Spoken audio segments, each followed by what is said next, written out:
धुळे जिल्ह्याला पावसाने अक्षरशः झोडपून काढलेला आहे। जिल्ह्यामध्ये जनजीवन यामुळे विस्कळीत झालंय। मुसळधार पाऊस धुळ्यात पडतोय आणि तालुक्यामध्ये आंबोडे आणि मुकटी या भागामध्ये ढगफुटी सदृश्य पाऊस झालाय। कन्हेरी नदीला मोठ्या प्रमाणात पूर आलेला आहे। पात्र सोडून कन्हेरी नदी वाहायला सुरुवात झाली आहे। तर पुराच्या पाण्यामध्ये वडील आणि मुलगा वाहून गेल्याची घटना घडलेली आहे। घटनास्थळी पोलीस प्रशासन दाखल झालंय। शोधकार्य मदत कार्य सुरू आहे।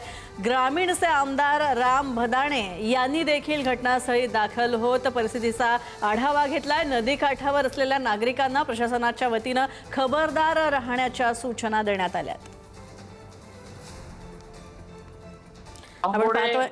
मुक्ती, बिडाई, बिडाणे, चिंचखेडे, अंचाळे, तिकडे खोरदड अशा अनेक लोकांनी आम्हाला संपर्क आतापर्यंत केलेला आहे। जिथे जिथे लोकांनी संपर्क प्रशासनाच्या माध्यमातून केलेला आहे, अतिदक्षता घेण्याची सूचना सरकारच्या माध्यमातून, जिल्हाधिकारी कार्यालयाच्या माध्यमातून व आम्ही सर्व कार्यकर्ते ग्रामस्थांच्या माध्यमातून गावकऱ्यांना दिलेले आहे। जिथं जिथं अशा परिस्थिती असतील त्यांनी जुन्या वहिवाट असतील, जुने छोटे मोठे पूल असतील, मोडकळीस आलेले पूल असतील, तिकडनं जाणं येणं टाळायचं आहे आणि परिस्थिती नियंत्रणात येण्यासाठी प्रशासन सर्वतोपरी प्रयत्न करत आहे।